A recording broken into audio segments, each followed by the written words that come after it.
एक छोटे से गांव में जहां चारों ओर सुनहरे गेहूं के खेत और लहराते हरे धान के खेत फैले थे, वहीं रहता था 14 साल का एक लड़का, आरव। वह एक साधारण किसान का बेटा था और जब से उसने चलना सीखा था, तभी से अपने पिता के साथ खेतों में हाथ बटाने लगा था। उसे अपनी जमीन से प्यार था, लेकिन उसके मन में एक सपना भी था, ऐसा सपना जिसमें उसका गांव तरक्की करे और कोई भी किसान कभी खराब फसल के कारण परेशान न हो। आरव बाकी बच्चों से अलग था। वह जिज्ञासु था, हमेशा यह पूछता कि कुछ फसलें क्यों अच्छी होती हैं और कुछ क्यों नहीं। उसके पिता उसके सवालों पर मुस्कुराते और कहते, खेती हमारे खून में है बेटा, किताबें जमीन नहीं बदल सकती। लेकिन आरव को यकीन था कि ज्ञान के बल पर सब कुछ बदला जा सकता है। एक साल गांव में संकट आ गया। मानसून ने धोखा दे दिया और गांव भीषण सूखे की चपेट में आ गया। खेत सूखने लगे और गांव के लोग भूख से जूझने लगे। आरव के पिता समेत सभी किसान निराश हो गए। अपने पिता की हताशा देखकर आरव ने ठान लिया कि वह कुछ करेगा। वह कई मील पैदल चलकर कस्बे की लाइब्रेरी पहुंचा। वहां घंटों बैठकर उसने खेती, सिंचाई और मिट्टी के संरक्षण के बारे में पढ़ा। तभी उसे एक अनोखी सिंचाई पद्धति के बारे में पता चला, ड्रिप इरिगेशन, जिससे कम पानी में भी फसलें हरी भरी रह सकती थी। वह खुशी खुशी गांव लौटा और अपने पिता को एक छोटे से खेत में प्रयोग करने के लिए मना लिया। साधारण मिट्टी के घड़ों और पाइपों से उसने एक ऐसा सिस्टम तैयार किया जिससे पानी सीधे पौधों की जड़ों तक पहुंचता और बेकार नहीं जाता। कुछ ही हफ्तों में कमाल हो गया। जहां बाकी खेत सूख रहे थे, वहां आरव का छोटा सा खेत हरा भरा था। गांव में यह खबर तेजी से फैली और धीरे धीरे अन्य किसानों ने भी उसकी तकनीक अपनानी शुरू कर दी। समय के साथ आरव के इस इनोवेशन ने पूरे गांव को सूखे से बचा लिया। जब कृषि विभाग के अधिकारी गांव में आए और उसकी कहानी सुनी, तो उन्होंने आरव को स्कॉलरशिप देकर आगे पढ़ने का मौका दिया। कई सालों बाद आरव अपने गांव लौटा, लेकिन सिर्फ एक किसान बनकर नहीं, बल्कि एक कृषि वैज्ञानिक बनकर। उसने अपने ज्ञान और खोज से गांव के किसानों की जिंदगी बदल दी। उसके पिता, जो कभी उसकी किताबों को लेकर संदेह में थे, अब गर्व से कहने लगे, तू सही था बेटे, किताबें और जमीन साथ मिलकर चमत्कार कर सकते हैं। और इस तरह आरव का सपना पूरा हुआ, सिर्फ उसके लिए नहीं, बल्कि हर उस किसान के लिए जो अब ज्ञान की ताकत को समझ चुका था। अब गांव में सिर्फ अनाज ही नहीं, बल्कि उम्मीद के बीज भी बोए जा रहे थे। एक बार हरी भरी पहाड़ियों के बीच बसे एक दूर दराज के गांव में सुरेश नाम का एक जवान लड़का रहता था। वह साधारण किसानों का बेटा था, जिनकी जीविका उनकी फसलों और उनके द्वारा पाले गए जानवरों पर निर्भर थी। परिवार एक साधारण जीवन जीता था, जहां हर दिन भूमि को समर्पित था। फिर भी सुरेश के बड़े सपने थे।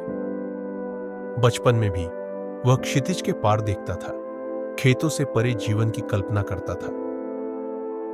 सुरेश के माता पिता ने हमेशा उसे पढ़ाई के लिए प्रोत्साहित किया।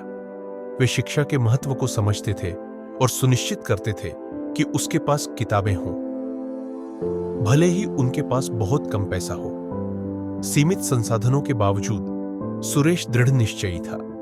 उसने छोटे गांव के स्कूल में पढ़ाई की। वहां पहुंचने के लिए हर दिन मीलों पैदल चलता था। शिक्षक अक्सर उसकी जिज्ञासा और ज्ञान के प्रति उसकी लालसा की प्रशंसा करते थे, लेकिन उसकी स्थिति की वास्तविकता अक्सर उसे दबोच लेती थी।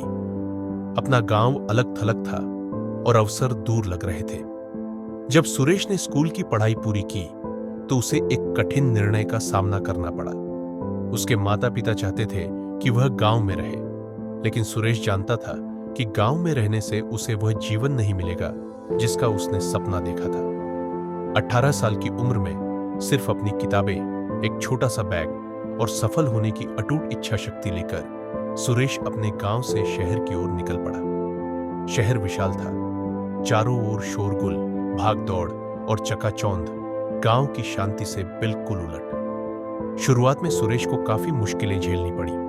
उसने एक छोटी सी दुकान में क्लर्क की नौकरी पकड़ ली और अपने हर खाली पल को पढ़ाई में लगा दिया। उसने पत्राचार के माध्यम से बिजनेस मैनेजमेंट का कोर्स ज्वाइन किया और रात रात भर जागकर पढ़ाई करने लगा। साल बीतते गए और सुरेश की मेहनत रंग लाने लगी।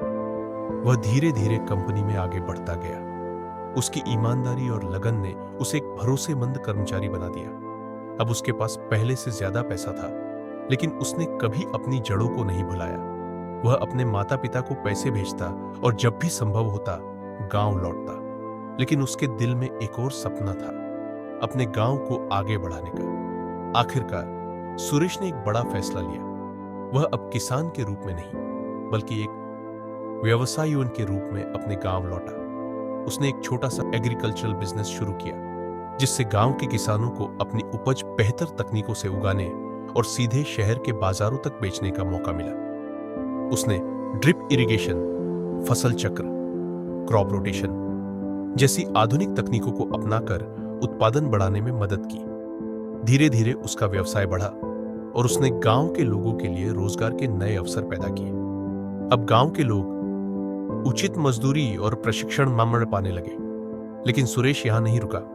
उसने गांव में एक स्कूल लैंडलॉर्ड बनवाया ताकि बच्चों को पढ़ाई के लिए मीलों दूर न जाना पड़े।